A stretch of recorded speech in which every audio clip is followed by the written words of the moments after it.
Brought to you by Thomas Allgaier and Frennis. This edition highlights key LinkedIn posts on social selling in weeks 43 and 44. Frennis supports enterprises with enablement and insights, providing data-driven sales intelligence, flexible support, team augmentation, and data quality improvements so social engagement turns into measurable pipeline. Welcome back to the Deep Dive. So today we're really digging into something crucial. What's actually working now in B2B social selling? If you're in this space, you know the game's changed.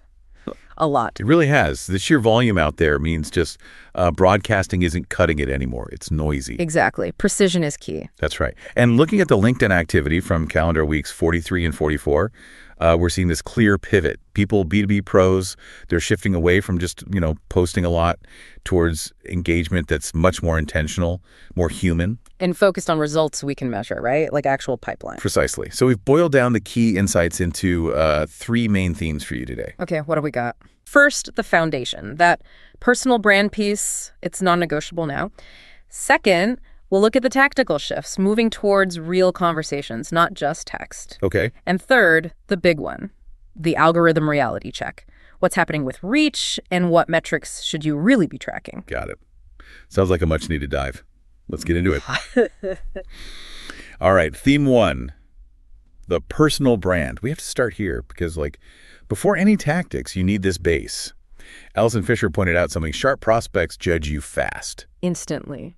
Yeah, if they search for you and find, nothing professional or authentic, you might lose the deal before you even, send a connection request. Mm-hmm. It's basic business infrastructure now, not just vanity. And it goes beyond just immediate sales, doesn't it? Oh, absolutely. Yuval Passoff really emphasized this for founders and leaders. Your brand visibility. It's critical infrastructure for the whole business, attracting talent, investors, and customers too. So what kind of content works best for that? Not the glossy stuff, apparently. It's more about authentic, in the trenches documentation, just being genuinely helpful, building that trust way before you even think about a sale. That sounds, maybe a bit intimidating if you're just starting out. It can be, yeah. Which is why I liked Mary Sheehan's point. Right. She basically said, look, perfection is the enemy. Don't wait for the perfect brand image. Just start. Just start. Yeah. Focus on your unique viewpoint, your lens, and solve your audience's problems, not your own need for likes. Right. And that ties into this whole volume versus intention thing. Yeah. There was this really powerful case study from Swati Katagaru. Oh, yeah? Yeah, one of their clients, get this, only about 500 followers. Okay. Managed a 4,900% reach increase in 1 week. Wait, 4,900% with just 500 followers? Yeah. And they only posted, 2 or 3 times? Exactly. It sounds crazy, but the secret was, it was simple, really. They engaged first. They spent their time commenting, replying, talking to people in their niche before they posted their own stuff.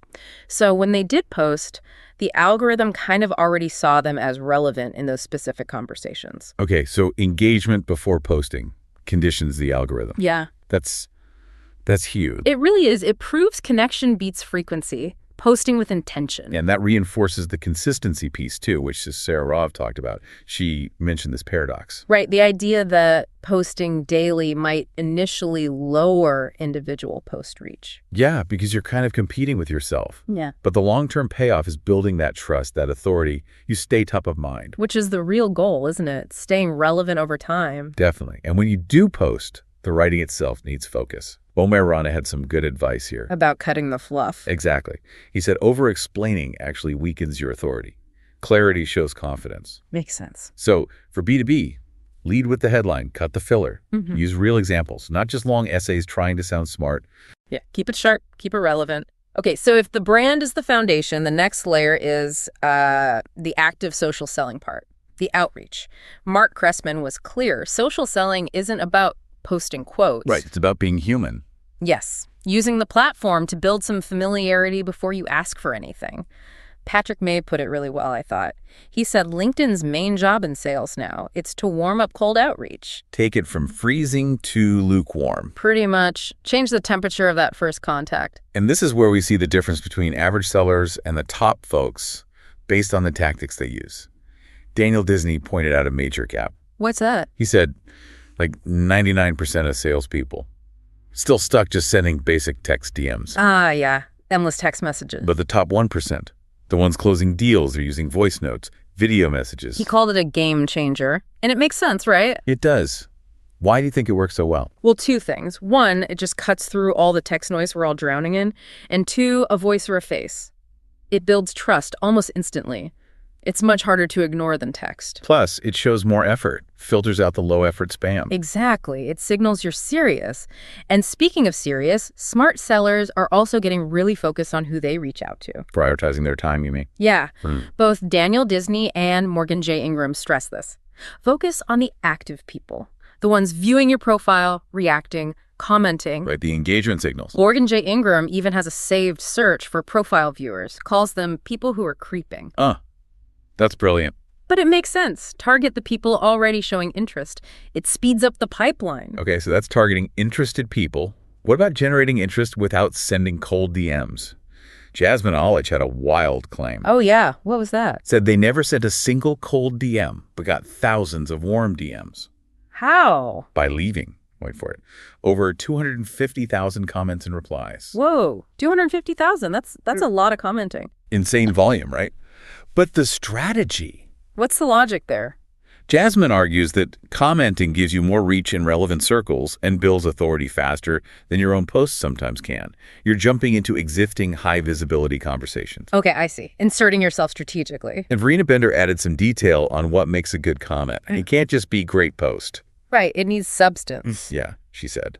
Be concrete, think further than the original post, show personality, invite more dialogue, and crucially, no self-promotion. So it's about genuinely adding value to the conversation, an underrated way to build relationships and visibility. Definitely. And this visibility shouldn't just be for founders or dedicated marketers. Employee advocacy came up too. Yvonne Boateng's point. Yeah. People connect with people, not logos. Companies need to empower their employees to share their own stories. How do they do that effectively? Well, she suggested simple things like asking employees, what made you proud after finishing that project? Get those real stories out. And leaders need to model it, share their own experiences, be a bit vulnerable. Leading from the front. That makes sense. It also helps with the pressure sales reps feel about creating content, right? Totally. Morgan J. Ingram had a great take on this. He said reps don't need to be influencers. They need to be. Curators. Okay. So leverage existing content. Exactly. Find good industry stuff, add your perspective, maybe use AI to help summarize or find key points, and boom, you're an expert voice without the grind of creating everything from scratch daily. That's a much more manageable approach for busy reps. Smart. Okay, let's talk about the elephant in the room. The algorithm and the anxiety around reach. Yeah, it's a big topic right now. Inga Marlin H. shared some pretty sobering numbers for weeks 43 and 44. Organic reach and engagement, down by up to 47% since January. 47%, wow. That's significant. Yeah, mostly just platform saturation. But it feels like your effort isn't paying off like it used to, you know? It does feel that way for many. But Dennis Jedlicka offered a really important B2B counterpoint. He basically said impressions. Often the worst metric for success. Really? Worse than nothing. Well, his point was impact matters more. He's seen posts with just 800 impressions generate 5-figure sales. I like it changes things. Right. The algorithm isn't punishing effort, necessarily. It's filtering harder for relevance. It rewards quality over just noise. If those 800 impressions are the right 800 people, that's a win. That totally reframes the goal then. It's not about mass views. It's about relevant views. Precisely. So if impressions are out, what is the algorithm rewarding now? What signals relevance? Linda Alice noted it favors content with real depth, specifically posts that get saved and forwarded. Saved and forwarded, okay. And that save function is apparently huge. Inga Marlin H. also reported that getting a post saved can boost its visibility by up to 60%. 60% just from saves. Yeah. It tells the platform the content has utility, right? Yeah. Someone wants to come back to it. It's not just a quick, Which explains why documents and articles are doing better lately. They have that built-in utility. Exactly. More depth, more reason to save. Okay, this focus on deeper engagement. Yeah. It brings us back to the Social Selling Index, the SSI score. Ah, yes, the SSI debate. It's back. Angelos Perlakis and Alex Murphy mentioned it's resurfacing as this kind of secret score, and there is data supporting it. Vito Vishnopolsky cited figures suggesting higher SSI correlates with more opportunities, hitting quota. Yeah, like 45% more opportunities, 51% more likely to hit quota. Those numbers are pretty compelling. It sounds like a strong predictor. It does. But then you have the big counter-arguments. Richard Vanderbloom, who's a major voice here. What's his take? He basically called SSI a participation trophy. Said it's completely disconnected from actual social selling success now. Ouch. Why does he think that? He argues it's too easy to game with low-value actions, like just spamming in-mails. He even pointed out his own SSI score dropped. But his business from LinkedIn is way up. Okay, so we have data showing a correlation, but experts saying it's not causation and it's potentially meaningless now. Exactly. So for you listening, what's the takeaway? How do you resolve this? Well, I think Richard Vanderbloom nailed the resolution. It comes down to what you decide to track. Forget the vanity scores. Pretty much. The SSI might correlate just because it measures activity, and yeah, active people tend to do better, but it doesn't necessarily measure effective activity. So track business outcomes instead. Exactly. Focus on things like your DM to meeting ratio, how many conversations turn into actual meetings, or pipeline velocity from LinkedIn. How quickly are deals sourced from LinkedIn moving through your pipeline? Metrics that tie directly to revenue. That's it. Those are the true success metrics, not some score the platform gives you. Which makes perfect sense, especially if organic reach is tougher. Every action needs to count and needs to be measured against real results. Couldn't agree more. #tag outro. Okay, so wrapping up our deep dive into weeks 43 and 44 on social selling. The big picture seems clear. Success now really hinges on aligning three things. An authentic, consistent personal brand. That's your foundation. Then really intentional outreach, especially moving beyond just text to DMs, voice notes. Getting more personal, yeah. And finally, a commitment to creating high-utility content, the kind people actually save and forward, not just glance at. I think the core lesson, especially with reach declining almost 50%, according to some reports, is you have to shift. Move from worrying about content quantity to focusing intensely on relationship quality. Quality over quantity. Absolutely. So the final thought for you listening this fortnight is this. What's one strategic process you can systematize starting this week to make sure you're consistent? How do you avoid that burnout cycle of posting like crazy and then just disappearing? That's a great question to ponder. If you enjoyed this deep dive, new editions drop every 2 weeks. Also, check out our other editions on account-based marketing, field marketing, channel marketing, MarTech, go-to-market, and AI in B2B marketing.